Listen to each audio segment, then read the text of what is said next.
Well, hello everyone and welcome back. Today I want to share with you a small little trick that I've been using for a while now to not waste as many of these disposable rubber gloves. Now, we have a shop here. I use rubber gloves often when I'm doing something greasy or just doing something dirty, just so I don't have to wash my hands that often. Now, if you guys use rubber gloves, this is the video for you.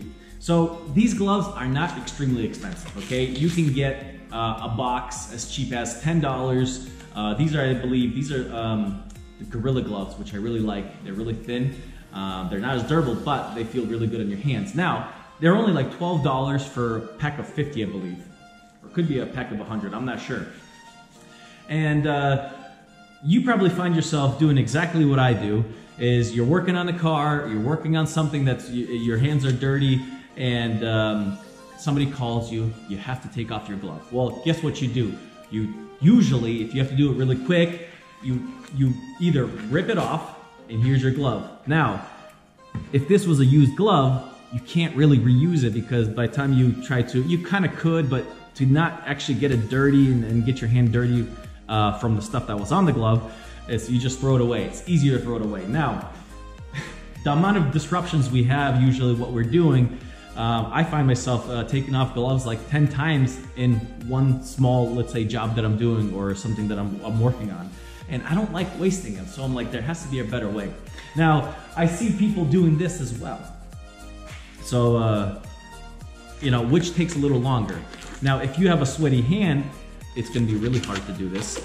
But if I see people trying to, well, I did this before myself, but you try to kind of go each finger at a time and more and more and more and more, and then you can kind of take it off. And then when you're done using your phone or whatever you had to do, you can kind of neatly put it back on. But most people don't have the patience. I don't have the patience for that. So it's either I completely rip it off, throw it away, put a new one on, you know, on that one hand or two hands. So these gloves do go quickly if you do it that way. I like to save on them. And so I'm gonna show you a couple ways that I do it. So an air compressor, if you're in the shop, usually, well, I'm in the shop, I have an air compressor. So if you guys are doing something mechanic-wise or in a place where you guys have an air compressor, this is the easiest way. So this is what I do.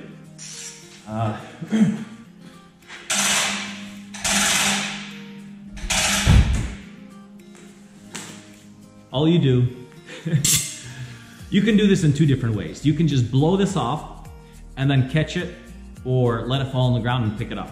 All you do is you just put a little bit right under here, right under the lip of it, and you just give it some air. So that's all you do.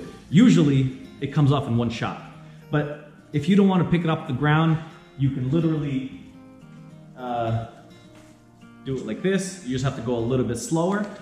This is what I usually do, because I don't really like catching them or having them fall on something clean. So you have the glove on, you put it right underneath, and you kind of give it pulses. You go, and then when you get it to this location, you can literally take it off and put it down and then reuse it.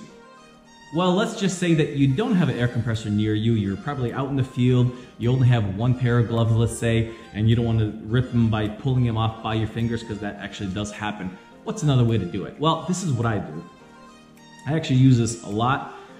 If the air compressor is near me, that's when I actually do that. Oh, we're gonna see if we can get this off in one shot. Now, these are tight gloves. They're kind of smaller than the ones I need. So these are actually a little harder to take off, but the bigger glove you have, the easier it is to take off. So, once again, put your fingers in there, twist it, you blow it up. When you release, you kind of let go of your fingers, so the opening on your wrist kind of gets bigger, and it's easier to slide your hand out. So twist it. There you go. In one shot, you never have to touch the dirty glove. You put it down, do what you gotta do, pick it up right by the edge, and put it back on. And you can do it over and over again until your glove rips, of course, from using it. Okay, very simple. Well, guys, I hope you guys enjoyed this video. Hopefully this is something that you guys learned and you can apply to save on gloves. I'm pretty sure if you guys are a mechanic And you don't do this already, this will save you a lot of money on disposable gloves and keep your hands clean. So if you guys like this video, please subscribe, definitely helps the channel. And also you get to see a bunch of cool videos that we come out next. See you guys later.